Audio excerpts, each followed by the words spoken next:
Mukristo mukatenzi akutuma, endo nemunondo mumaoko, endasangana nemiedzo shinga, mera segamba utarise mando. Mukristo mukatenzi akutuma, endo nemunondo mumaoko, endasangana nemiedzo shinga, mera segamba utarise mando. Iwa gamba utarise mando. Iwa gamba mira segamba utarise mando.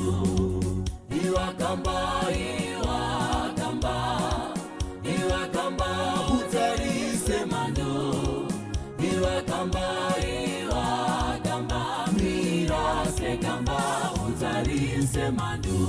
Kana mungozi chenjera ngwarira, usadzokere hakuna chishangu, wakandiwe dima unga wakunda, mira segamba utarise mando. Kana mungozi chenjera ngwarira, usadzokere hakuna chishangu, wakandiwe dima unga wakunda, mira segamba utarise mando. Iwa gamba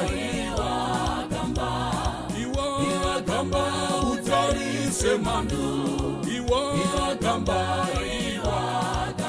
mira segamba utarise mando. Iwa gamba utarise mando. Iwa gamba mira segamba utarise mando. Asara tenzi dziwira nesimba, rinda udise urwe kumakumbo, paanokutuma enda kasika, mera segamba utarise mando. Asara tenzi dziwira nesimba, rinda udise urwe kumakumbo, paanokutuma enda kasika, mera segamba utarise mando. Iwa gamba utarise mando. Iwa gamba mira segamba utarise mando. Iwa gamba utarise mando. Iwa gamba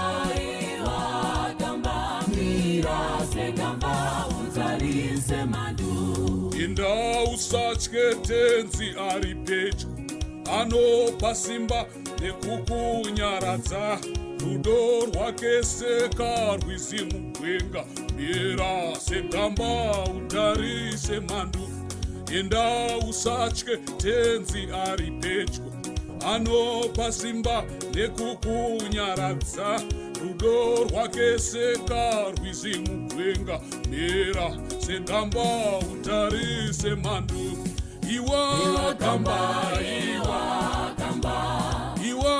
gamba utarise mando. Iwa gamba mira segamba utarise mando. Iwa gamba utarise mando. Iwa gamba mira segamba utarise mando. Asara tenzi dziwira nesimba, rinda udise urwe kumakumbo, paanokutuma enda kasika, mira segamba utarise mando. Enda usatye tenzi ari pedyo, anopa tsitsi nekukunyaradza, rudo rwake sekarwizi mugwenga, mera segamba utarise mando. Iwa gamba utarise mando. Iwa gamba mira segamba utarise mando. iwakamba, iwakamba, utarise mando, iwakamba, mirase kamba, utarise mando. Brothers and sisters, in short, this is what I am singing about. Ephesians chapter 6, verse 10 to 18. The armor of God. Finally, be strong in the Lord and in his mighty power. Put on the armor of God so that you can take your stand against the devil's schemes. For our struggle is not against the flesh and blood, but against the rulers, against the authorities, against the powers of this dark world, and against the spiritual forces of evil in the heavenly realms. Hallelujah.